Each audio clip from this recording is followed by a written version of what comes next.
Am I? Oh, there we are. Couldn't see the light. Good afternoon. I will now call the meeting of the February 11th Redevelopment Commission order.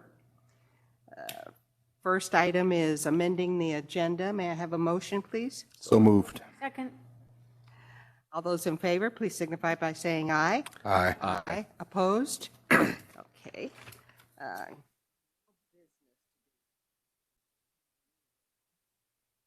As a reminder to the public, the Redevelopment Commission accepts in-person public comment and virtual public comments related to specific agenda items or during privilege of the floor.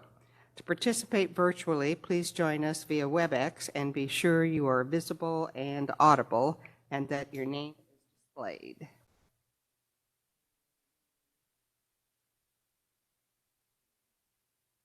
Pleasurable item is welcoming our new commissioner, Luke Lefevre. You? Happy to serve the city. Thank you. Thank you for doing so. Okay, do we have any bids? We have none. Ah, shoot. Okay. I was doing so well, too. And may I have a motion, please, to approve the January 14th, 2025 regular meeting minutes? So moved. All those in favor, please signify by saying aye. Aye. Opposed? Thank you. 3701 South Main Street, progress presentation. Good afternoon, Commission. Mike Huber, Director of Development Services, City of Elkhart. It's been almost a year since we executed a couple of different agreements with the folks at Industrial Commercial Properties for the investment and the redevelopment of the Concord Mall property. Felt like a good time maybe to provide a little bit of an update on the progress. Understand, I think most, if not all of you, had a chance to walk through the building either yesterday or this morning. I did this morning as well. So we just wanted to have a little bit of an informal presentation from the folks at Industrial Commercial, kind of bring you guys up to speed. Also talk a little bit about the timeline for finishing the project yet up this year. So with that, I'm going to introduce Jeff Martin with Industrial Commercial Properties, LLC. Thank you.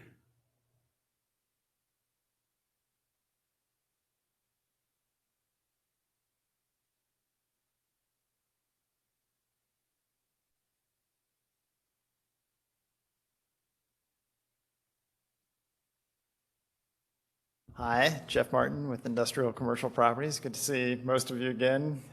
Gary, Willie, nice to see you in person here. Apologize for walking in a couple minutes late. My boss called right as I was getting ready to get out of the car. Excited to walk you through a kind of before and after slideshow that we put together on, some of the work that you saw yesterday and today. Earlier stages and give you an update on where we stand with respect to some of the covenants within our agreement with the city in terms of job creation and investment made to date. So Mike, are you having any luck pulling that through?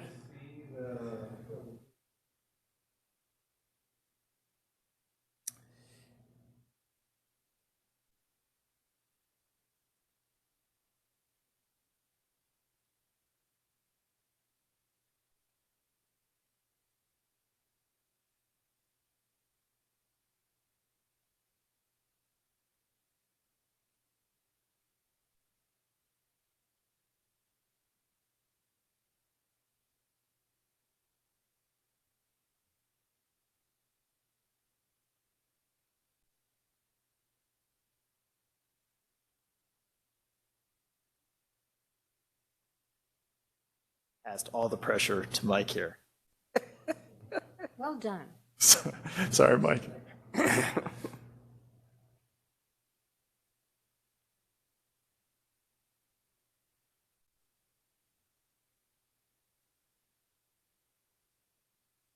So I guess just at a high level, giving you an overview, we're more than halfway through the construction of the project. Started Doing some of the demolition work back in October, November of 23, shortly after we closed on the property. Yeah, sure. Wow, there we go. So we started construction efforts really back in late fall of 23. There was a lot of asbestos remediation in the building, given the era of the building in the 60s. So we've been, working hard to clean up the site. I mean, there was a lot of stuff going on behind the scenes that wasn't visible to the public, probably until middle part of this past year, but a lot of effort to get the building cleared out, get all the retail storefronts demolished, and then, the inside of the building received a full transformation, stripping it back down to just a core structure. So we kept the structural elements of the building and then just gutted everything else on the inside. So you'd walk in, you'd never know it was an old retail mall. And what we did was, we painted the entire surface, all those, structural elements, so it looks a uniform, looks like an appealing place that any company would want to do business. We had to do new sprinkler systems throughout the building, new lighting, and then as we find businesses for the project, we'll add office space back into it. And then ultimately, some of the finishing touches I think you'll start to see moving into next year will be some of the kind of landscaping improvements around the perimeter, kind of soften it up. I mean, it's very stark. I mean, there's a lot of remnants of all these retail projects that we've taken on where, there's limited landscaping. The parking lots come right up to the sidewalks, and then you walk right in to the building. So we're trying to create more green space in between the parking lots, and really make it feel more like an office environment. So it's a little more conducive and helps retain tenants over the long haul. So Mike, if you want to flip to the next page, this is a little check-in on our kind of development covenants with the Redevelopment Authority, with respect to job creation. And so we have this kind of broken out between new tenants being the Sierra Forest Product Group that we all toured their space yesterday and today, and then Mox, the warehouse logistics company. So I know in our conversations today, Mox, was it Nicole at Mox had referenced like a 15-person workforce. I think she was alluding to like day-to-day in the office space. So I don't think she was including any of the warehouse employees. So the 16 and the 42 were numbers that we actually got from them last week from each tenant. So we'll have to figure out how to just exactly corroborate those numbers, but yeah, we'll do that with the city. And then we have a promising prospect for the JCPenney building, the former JCPenney building in the back of the site, which would be a headquarter type user that would have a considerable amount of office space to build out within that building, which is about 115,000 square feet. So we think that job creation, if that deal comes together, which we're hopeful it does, would be in that 40 to 60 job count range. So I think that gets us pretty close. I mean, not all the way there on the 100 jobs that we had initially estimated, but we still have a lot of other space left to lease in the building. We'll have a residual 60,000 square feet kind of in line in between Sierra and Mox, and then we have kind of peripheral development that we foresee occurring in the parking lots and kind of the vacant land on either side of the new roundabout project.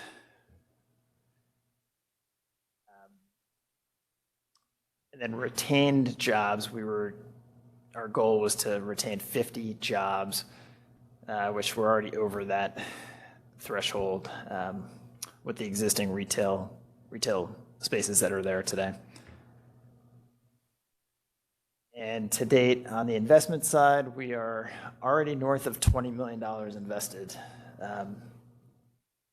Construction, redevelopment construction on the project. So that number will continue to grow. Just an old slide looking at what it used to be, where there used to be 40 to 50 different retailer tenant spaces in here with the 3 kind of main department store anchors. The green portion kind of in the middle has been demolished. If we go to the next slide, you can see kind of that transformation there. So whereas one time we had 40 to 50 tenants, we now have 3 existing retailers and 2 new operating industrial park tenants with 2 or 3 spaces yet to be filled up. And you can see the connector that was about 40,000 square feet, a little over 40,000 square feet that we demolished, thinking that operationally this would help be able to utilize the building in a more efficient, effective way for tenants on the north side facing Highway 33. If you keep going one more, so this was kind of the master plan that we went through with Mike and his team initially on the project a year and a half ago, and we still have multiple opportunities for development. We show a fair number of kind of long yellow buildings there on either side of the new Sunny Pass roundabout project there. Those were contemplated as kind of multifamily buildings, so we're still pursuing multifamily for this site.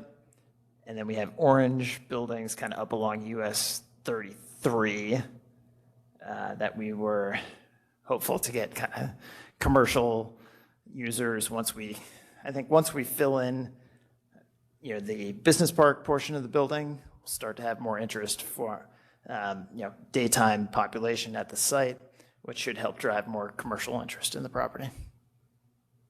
If that's restaurants or the retail opportunities.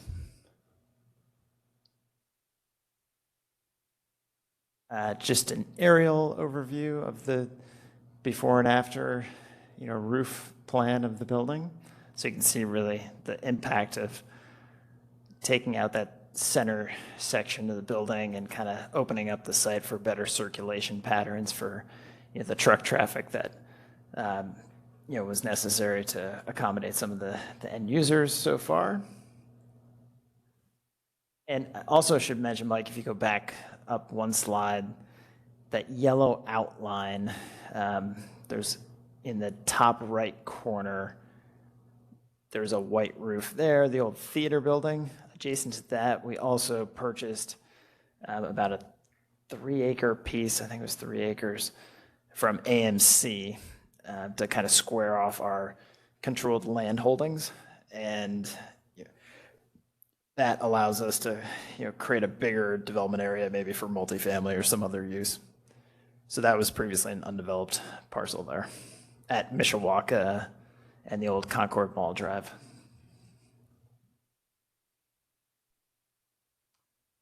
All right, so here are some kind of mid-demolition photos. A lot of this was activity that was kind of behind the curtain, was hard to see probably from the highway driving by, but a lot of effort went into kind of tearing apart big swaths of this building. And these are just a few of those construction photos here.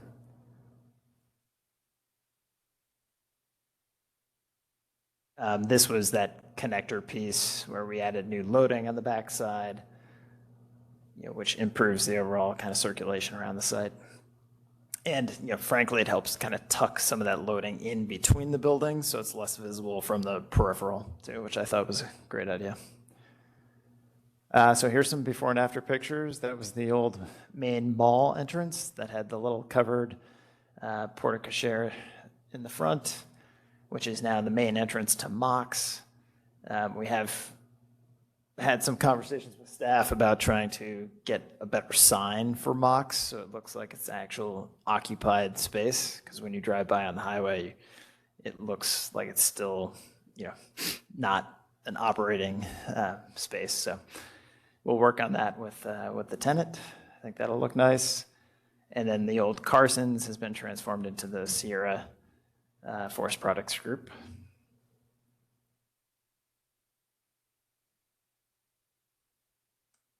This is a view kind of looking back from the old Concord Mall Boulevard, Concord Mall Drive area.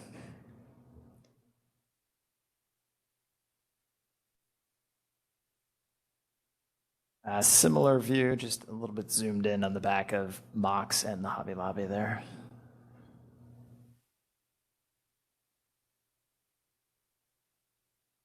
And the transformation of the retail out front. So I think we've done a nice job kind of segregating the retail from the business park. We put a large berm in between the two to prevent a lot of the kind of cross traffic and people speeding between the two different areas. And I think it also helps separate some of the business uses from the retail uses. So that's something we have done elsewhere, and it's been well received.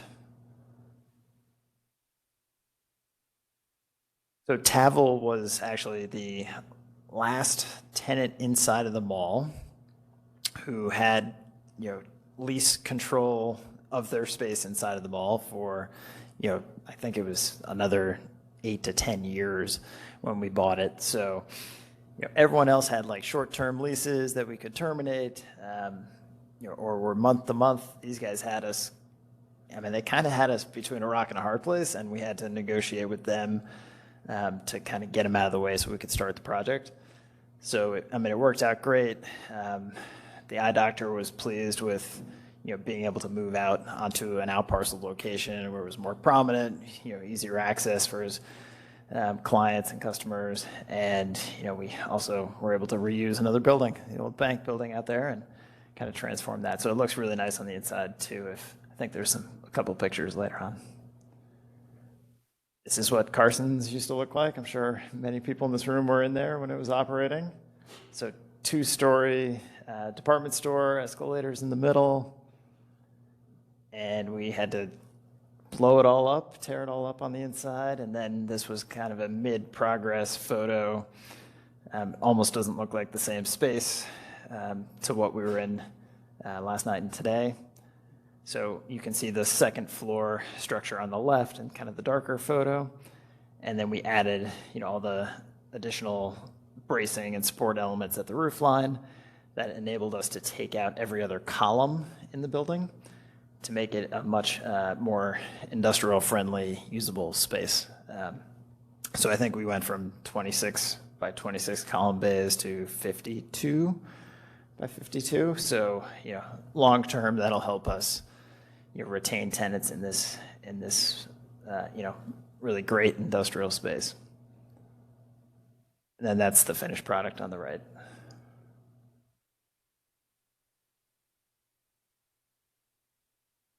So there's the inside with some of the product from Sierra Forest Products.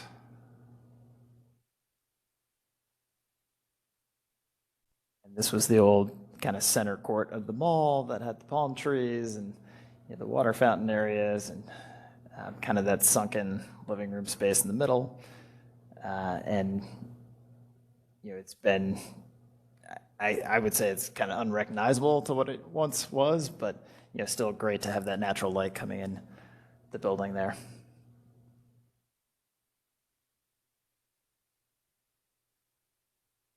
Believe that's the inside of the JCPenney building. They all start to look the same after you paint them all white. So there's the index of our existing tenants. I think over the next year, I'm certain we're going to be, have even more success filling the balance of the space, and we'll come back and provide an update when we do. And then, Mike, there's just a couple other pictures of the inside that you can flip through.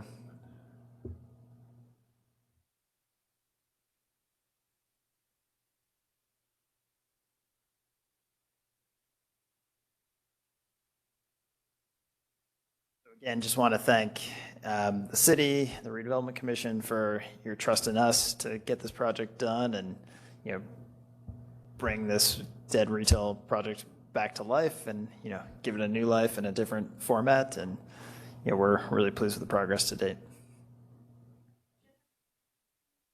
Do you happen to do a survey what the average salary?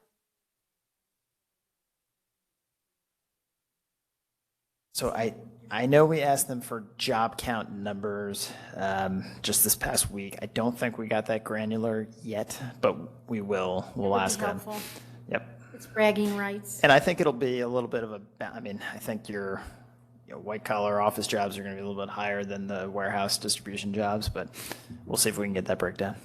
The other question is, that part of the project, what about housing? Like, what is the timeline?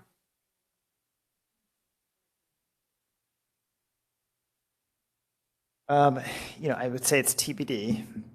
We were working with a group out of Chicago that had some interest. I think their program has just recently changed, so they no longer want to be the developer. They wanted to kind of act as more of a consultant, which from our home base of Cleveland, we didn't want to run and develop the residential ourselves. We felt like we needed someone here to execute that. So I think we're still out in the market trying to find the right partner to put something together.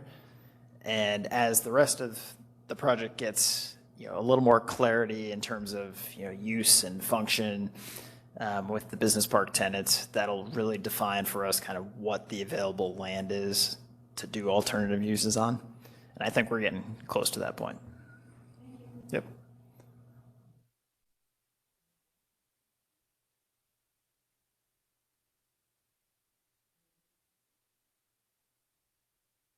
So I'll just wrap up. If you remember, the city's investment in this project was a total of $5 million.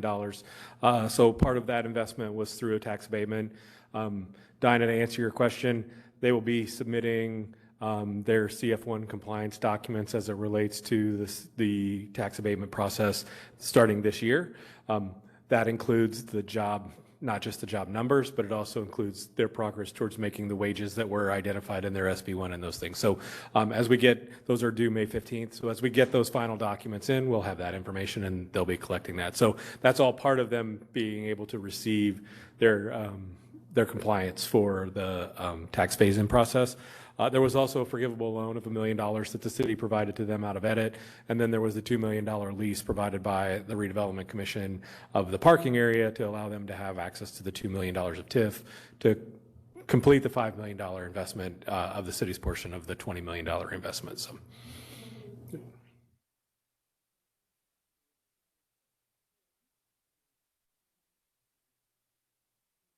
Drive by there and not see weeds in the parking lot and know that we're back to work there. Amen. Yes, and let's do it again when the project's finished, and then we'll really have something to show off. So appreciate everyone's time last night and today, and look forward to connecting again in the near Maybe when future. it's warmer.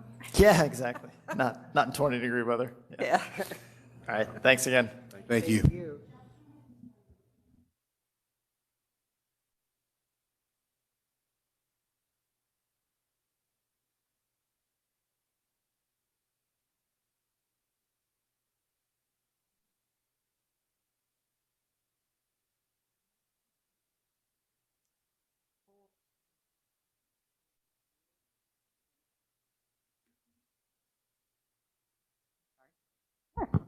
Okay.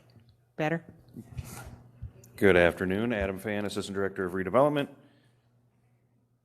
So a couple weeks ago, our tenant at 420 South 2nd Street contacted me and said that they had some furnace issues when it was really, really cold. So they just went ahead and called a repair service because that's what they did under the previous owner's, contract. And he said he didn't even think about it. Probably should have contacted me first, but he went ahead and contacted a furnace repair company, had the work done, and then it was just kind of wondering if there was a way that we could reimburse them for that expense. So in the memo, I put the invoice, and I believe we are agreeing to just take it off of the March rent payment to reimburse them for that cost. And I think it was 500 and, how much was it? $728.51. There you go. So you need a motion to approve the credit to the tenant of $728.51.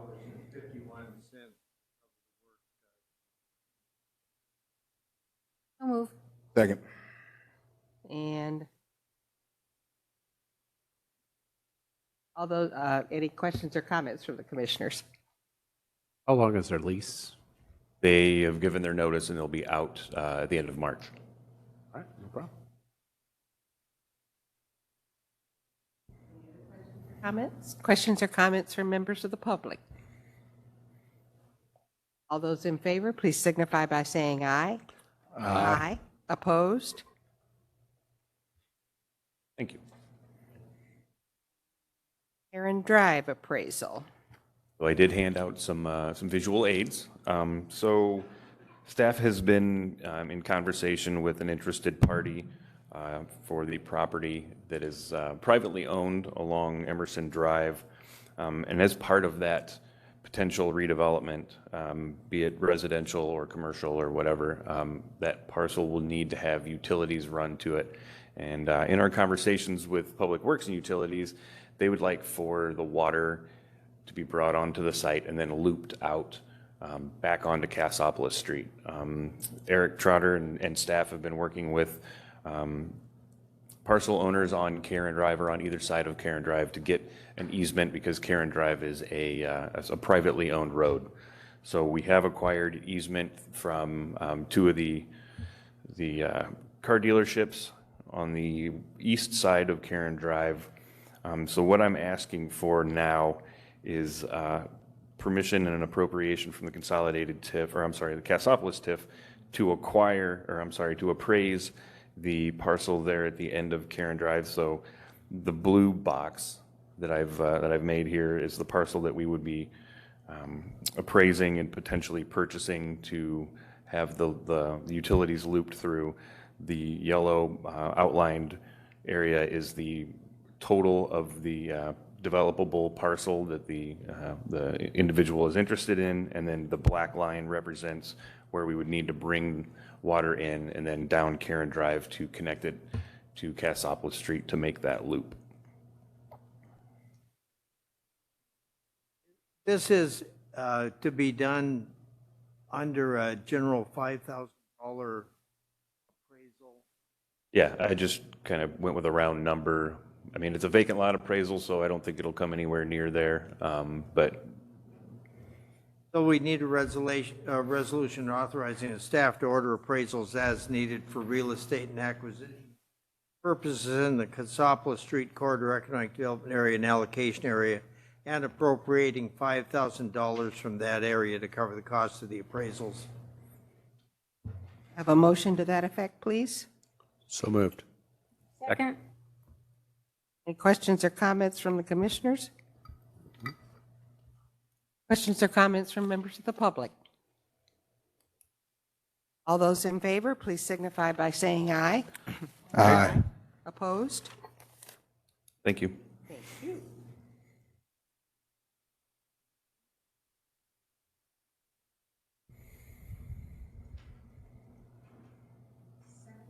'01 Sterling and 824 Wren Street replat. So as part of the redevelopment of 1701 Sterling and 924 Wren Street with the Advantix development of lease-to-own townhomes with the LIHTC credits attached, I'm asking the commission to appropriate $9,000 from the consolidated TIF in order for us to replat the parcels and then aggregate everything. So both of those parcels really kind of are made up by 5 or 6 individual parcels, and trying to kind of clean all that up. So when we do the transfer to Advantix, it's a lot cleaner. We don't have to list out, all these different parcel numbers and everything. And another part of this is we went to IDEM for a modified ERC, or environmental restrictive covenants, at 824 Wren that had one on it that would not allow residential use. So we've been granted the modification, but if we don't replat this to be one parcel, we have to record 5 different ERCs for all of the parcels that are within that larger area. So it's just a lot cleaner to replat everything, make them one individual parcel per, and then, just clean up all the legal descriptions. So that's what we would be doing with JPR. So you need a motion to approve the employment of JPR to do the survey services on those properties at a cost not to exceed $9,000, approving the engagement letter and appropriating $9,000 from the consolidated TIF to cover the cost of those services. May I have a motion, please? Second. Questions or comments from the commissioners? Questions or comments from members of the public? All those in favor, please signify by saying aye. Aye. Opposed? Motion. Thank you. Water usage. As with a lot of our remediation projects, water is needed for any number of things, if it's dust suppression or injections.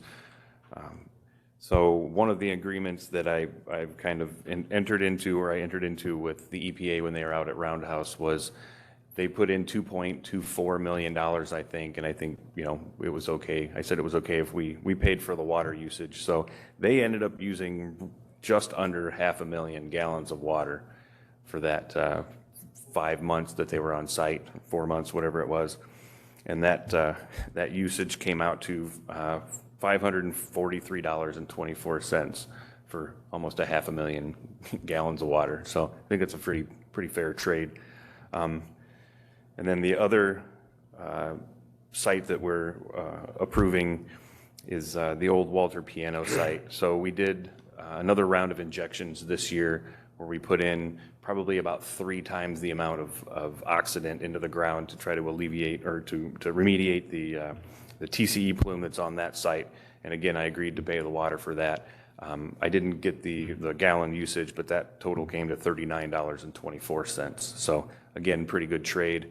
I think Indiana Brownfield IFA, you're paying, or they're giving us right around $800,000 for the remediation process that we're going through at Walter Piano. So I'm just asking the commission to appropriate those amounts out of the Brownfield Special Fund to cover those bills that Public Works has provided us. So the motion would be to approve the invoices for payment and appropriate $543.24 from the Brownfields Special Fund for the Roundhouse site water and $39.24 from the Technology Park TIF fund to cover the cost of the Walter Piano site water usage.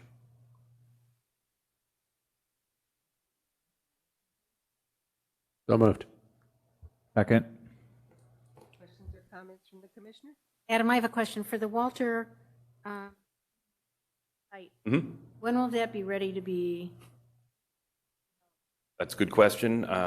We kind of have to wait for the test results from what we did this past summer to see what the next steps are. I have had conversations with Indiana Brownfield and Indiana Finance Authority.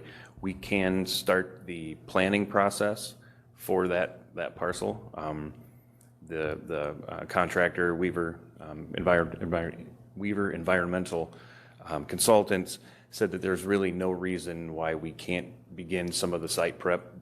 All of their wells and everything can be worked around if they want to do some site prep and stuff like that. So I have been in contact with the gentleman that is interested in developing that parcel to see if we can kind of move some of those agreements forward, even if we have to do kind of a 50-year lease or something like that on the parcel, just to kind of get some of this stuff going. So hopefully sooner than later. Yeah, I grew up there as well. Will there? Probably for groundwater usage and agricultural, the kind of the typical things. We're gonna try real hard to get a residential use available. So.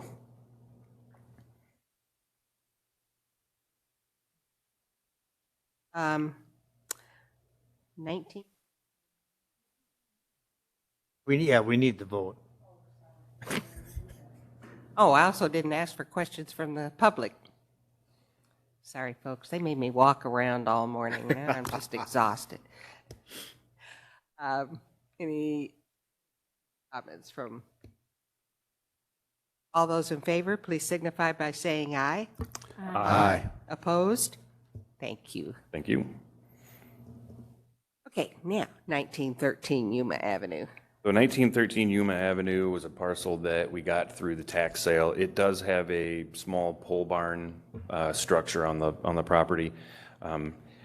We've had some interest from different contractors that we work with and even just the general public on if we had any sort of properties that had structures on it, you know, if we would get ready or if we would be willing to dispose of those parcels or those properties. So this one having the structure on it, I thought it would be a good idea to kind of just list, you know, offer it to the public and see what we come up with. I know there is definitely one interested contractor that would use it as a headquarters for their business. So you need a motion to approve offering the property at 1913 Yuma Avenue as set forth in the resolution, and approving the offering sheet attached to the resolution as well as the public notice form. So move. Second. Questions or comments from the committee? Comments from members of the public? All those in favor, please signify by saying aye. Aye. Opposed?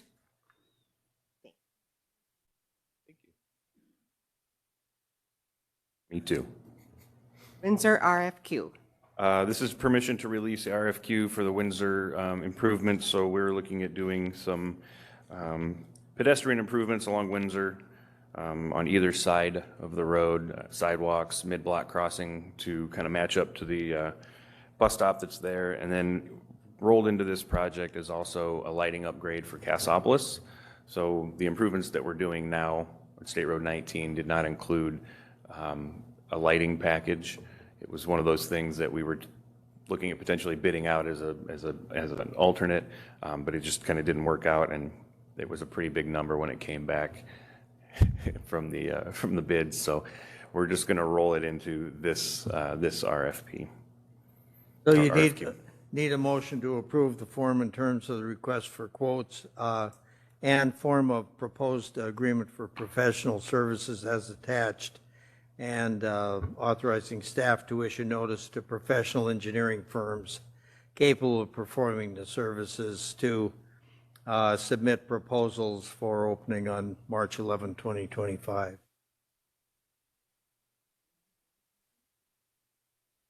So moved. Second. Quick comments from members of the public? All those in favor, please signify by saying aye. Aye. Opposed? Thank you.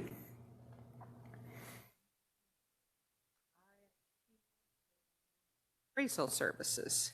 So the next two are going to be pretty much the same. We would like to release an RFQ for both appraisal services and environmental services. These are two services that we use a lot.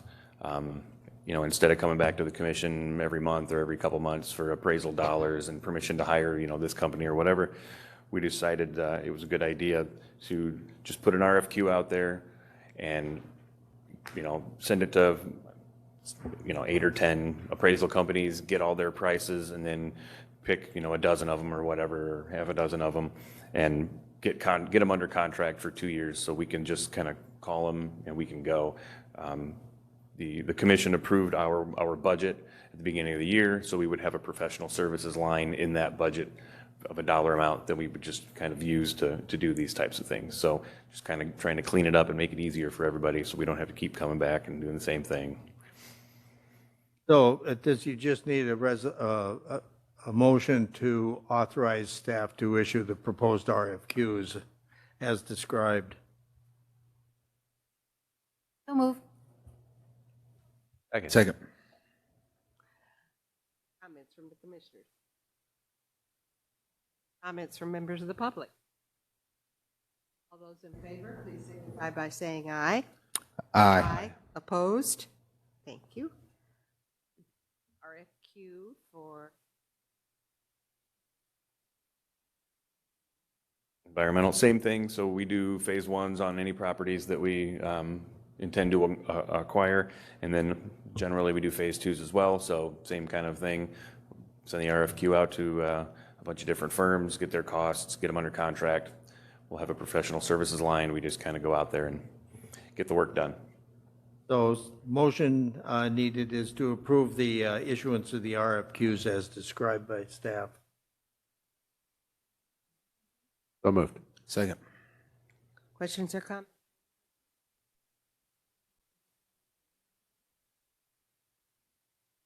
All those in favor, please signify by saying aye. Aye. Opposed? Thank you. 5 East Jacksonville. So as you know, we are and have been having some negotiations with the We Impact team for development on this site. This is part of the We Impact team's application to the state for Ready 2.0 dollars, which they were successful in receiving $9.5 million for zones 2 and 3. And so as we continue negotiating the development agreement, the current option that the developer has on the parcel, on the property there, will be expiring very shortly, as a matter of fact. And the developer is interested in securing and extending that. However, the building owner is requiring some additional deposit that would not be refundable to the developer if for some reason the project didn't happen. We feel pretty confident that we're very far along the development agreement process. We just aren't ready to bring it this month. Expect it will be brought to the commission in March. The developers asked the seller for an 8-month extension on the option. That's requiring a $200,000 additional deposit from the developer to the current property owner. The developers asked the Redevelopment Commission to provide some sense of guarantee that if for some reason the approvals that we need in order to make the project happen don't happen, that we would in fact reimburse that $200,000 additional earnest money going to the project. So we're pretty comfortable with the development agreement terms. We know basically our role in the project will be helping fund the public parking structure, or the parking structure that will be part of the project. We're asking the Redevelopment Commission to execute this agreement today, understanding and recognizing that there's some small risk, but we feel the risk is very minimal in terms of us not getting the approvals to move the project forward.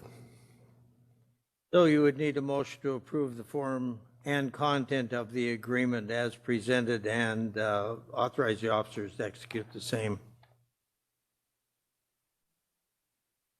So moved. Second. Questions or comments from the commissioner?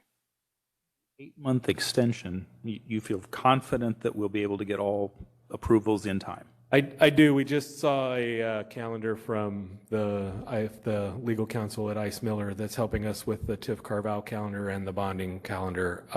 We anticipate being able to have all of our approvals executed by mid-July and have the bonds, if we have bonds as a part of this, have those bonds issued and sold by the middle of July. Questions or comments from members of the public? By saying aye. Aye. Opposed? Thank you. Barnes and Thornburg engagement for South Main and projects. So we anticipate that the city's incentives and participation in those projects, as we continue to negotiate with the developer in that area, will require at least a project-based developer-purchased bond, if not some other form of financing in that space. We've received an engagement letter from Barnes and Thornburg, Randy Rampola, to provide bond counsel services for us, and we're just asking that the Redevelopment Commission approve the engagement letter. Typically, these costs are paid for out of the proceeds of the bond. So you need a motion to approve the Barnes and Thornburg engagement letter as submitted. So moved. Thank you. Second.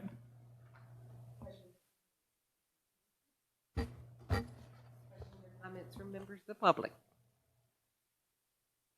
All those in favor, please signify by saying aye. Aye. Opposed? Thank you. Updates?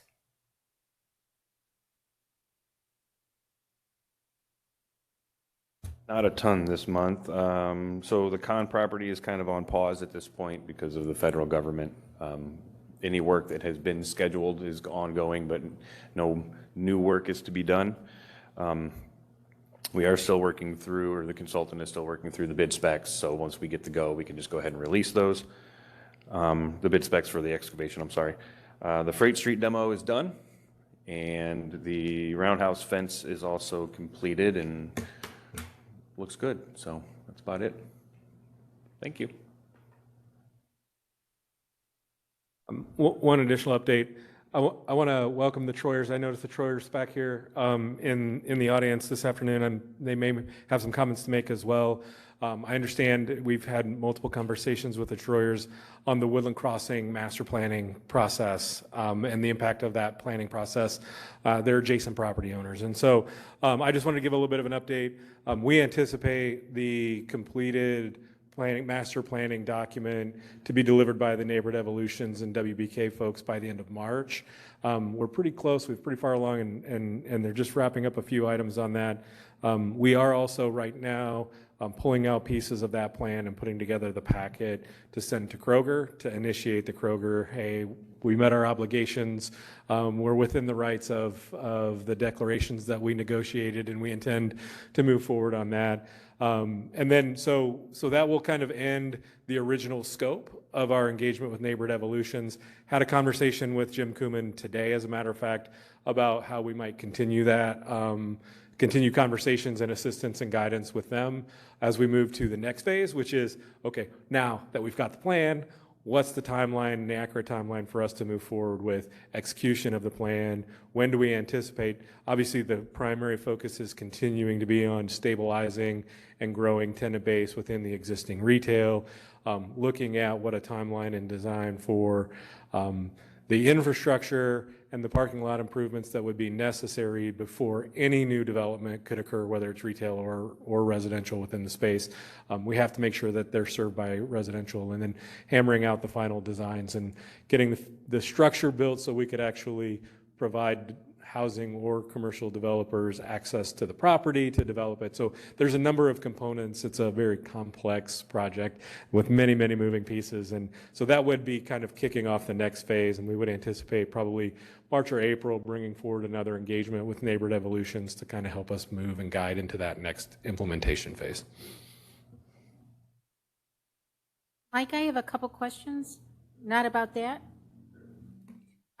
First of all, what's happening with Juke Technologies? What's the timeline now?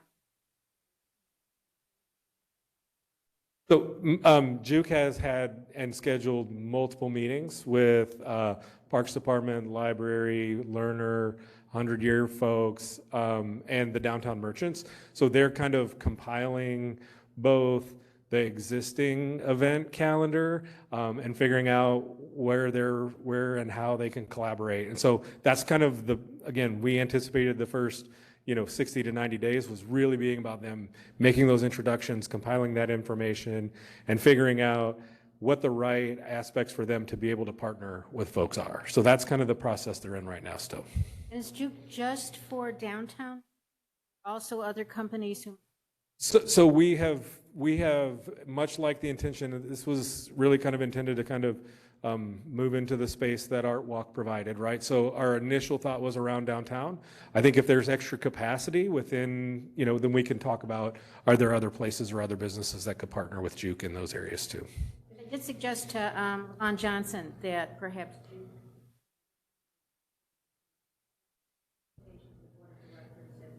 Okay. Yeah, so I think I appreciate that, and I can reach out to Juke and see if we can't coordinate that as well. Now, my other question is, right, so we got the Lilly, this is totally separate. Uh-huh. We got the Lilly grant. Get any ready money? Or So the only project that was Ready 2.0 funded by the region was the Zone 2 and Zone 3 project that was submitted by We Impact. They were awarded $9.5 million. So there were no other projects in the city of Elkhart that were supported or funded with a Ready 2.0 program. so is it the Lilly money? So no, that's the Ready 2.0 that was awarded to the region by the state in a total of $45 million. So Lilly, so IEDC is negotiating directly with the city around the Lilly investment. We have not received any final award amounts or structures for that. We've started negotiations with IEDC with the South Main Street, Freight Street, Garrison Fraser project. That's the one IEDC selected to start with, and so that's the one we're currently negotiating with them on in terms of trying to understand how much they're willing to support that project and invest in that project, and how and what structure they're going to use to make that support. So is the ready money, it's state money, but is it money that, No, it's all state money. the state, okay. Correct. Ready 2.0 was appropriated by the state and has already been awarded to the regions and is administered through the regions back to the state. Yep. Anything else? Great. Okay, we have a Warwick. Would need a motion to approve the invoices submitted, total current work being $36,792.31. So moved. Second.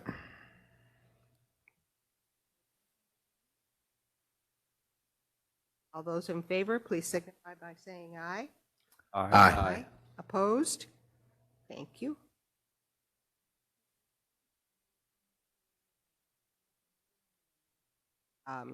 We entertain public comment on any issue. I'm sorry, any other project. Boy. Any public comment?